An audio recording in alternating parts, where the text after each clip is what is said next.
Tafadhali tuketi.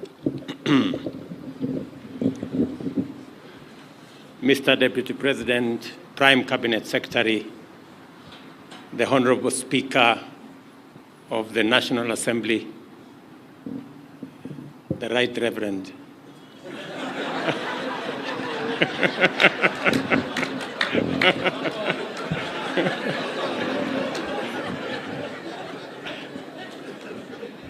I thought that is the new definition. I had somebody else say it.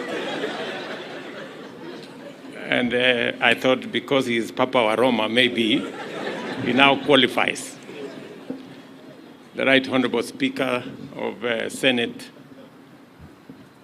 former speakers, leaders, House leadership, commissioners, members of Parliament, former members of Parliament, ladies and gentlemen, good morning. Coming to Parliament is truly a homecoming of sorts. These premises were my workplace for 15 years. And I had tremendous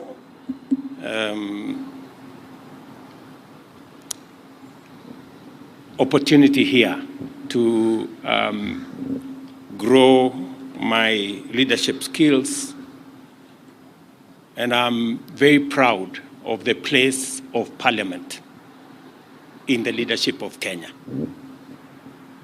I keep telling our members of Parliament, especially whenever I have an occasion to engage with our parliamentary group, that Parliament is a very premium platform. Many people work so hard, campaign so hard to become members of Parliament, either in Senate or National Assembly. And it's a great privilege to serve the people. So whenever you have an opportunity to be a member of Parliament, please don't take it for granted. It is a very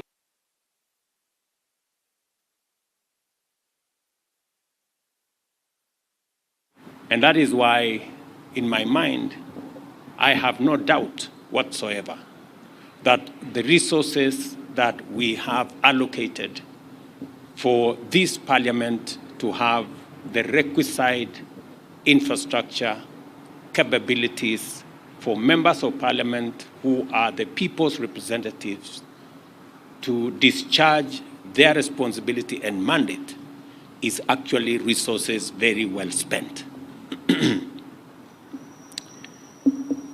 And that is why it is my pleasure this morning to celebrate the culmination of a highly symbolic development project, which is a significant milestone on the Kenya Parliament's historic journey of growth as a national institution of critical importance.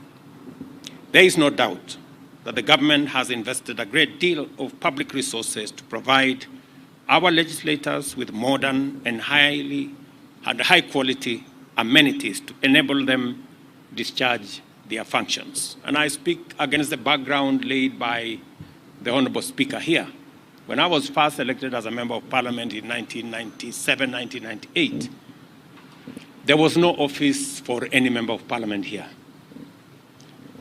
And we became the first occupants, I think, after about 2 years, under the leadership of Speaker Kaparo, to occupy the building at Continental House. And it had many challenges, but it was a great improvement from us working from our private offices or from the parking lot in our cars. And because, members, you now have, according to your own admission, world-class facilities, we expect, and the people of Kenya expect, world-class representation, world-class legislation, world-class oversight. And looking at the facilities, and I tested them this morning, the committee spaces, in the offices themselves, you have now no reason, forget excuse, you have no reason not to give us and the people of Kenya the best of what you can do as our legislators. And I have no doubt that the quality of debate, having opened the library, and each member of parliament having some research people to work with, that the quality of debate, the quality of representation of legislation is going to greatly improve. And Mr. Speaker, if there is anything the Kenya government can do additionally to equip our members of parliament so that they can discharge their very central responsibility to the people of Kenya, I will spare no effort in working with you to make sure that it is done. There is no doubt that we spend huge resources here, and let me say, in other words, our employer, the people of Kenya, have gone to great lengths to implement their end of the civic contract that exists between us and them. Consequently, as members of parliament, you have a moral and constitutional obligation to reciprocate the sacrifices the people of Kenya have made by intensifying your efforts both individually and collectively as parliament in order to render a strong contribution to the deepening of Kenya's democracy, expanding freedoms, entrenching the rule of law, and achieving economic transformation in the responsibilities that you have. Parliament has the cardinal responsibility to make sure that the resources people of Kenya put at the disposal of government is used as it was intended, and that it is not stolen, it is not misappropriated, it is not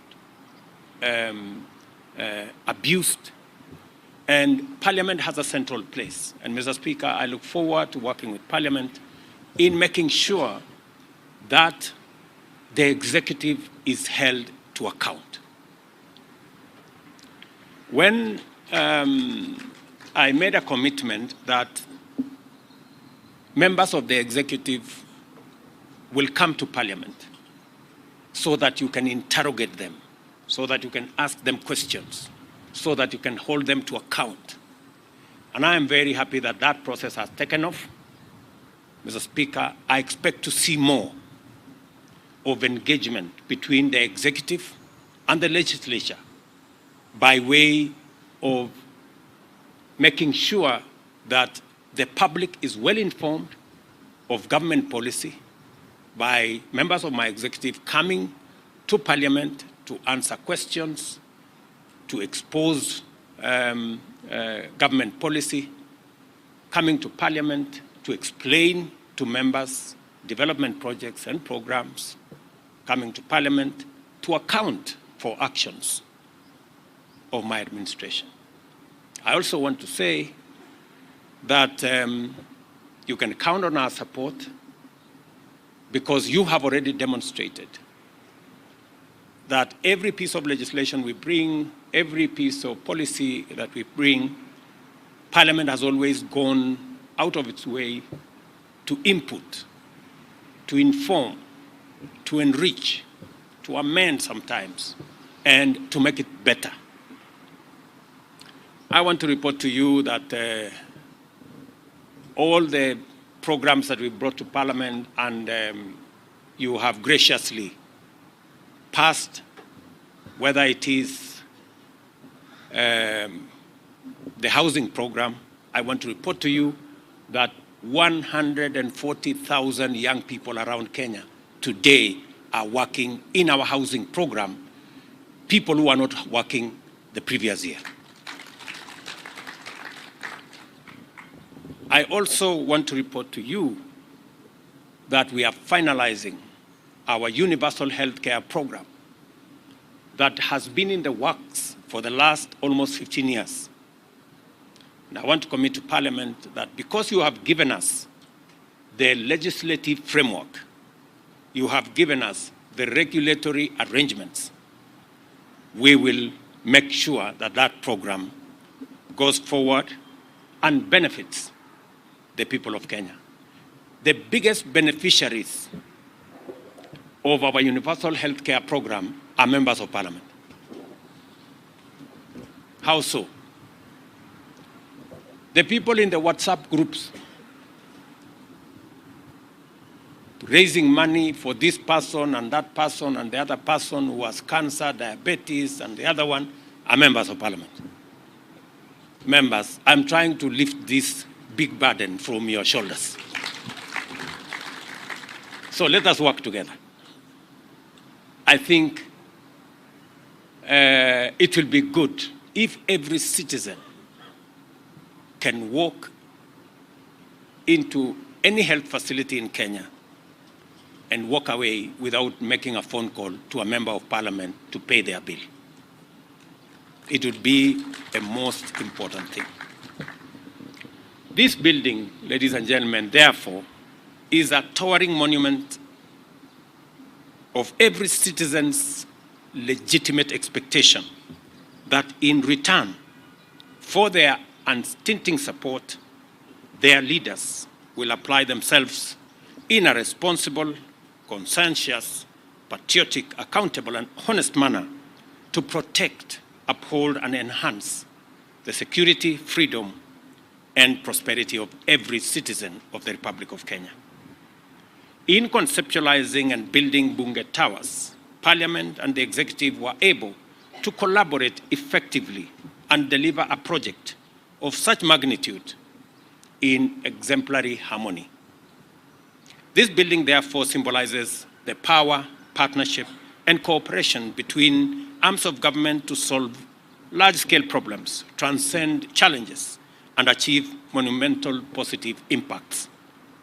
It is an excellent demonstration that the bottom-up economic transformation agenda will be implemented on time if every arm of government gives it a chance. And if we are able to reach out in the spirit of goodwill, solidarity, and commitment to the values that unite all of us, irrespective of our political persuasions, region,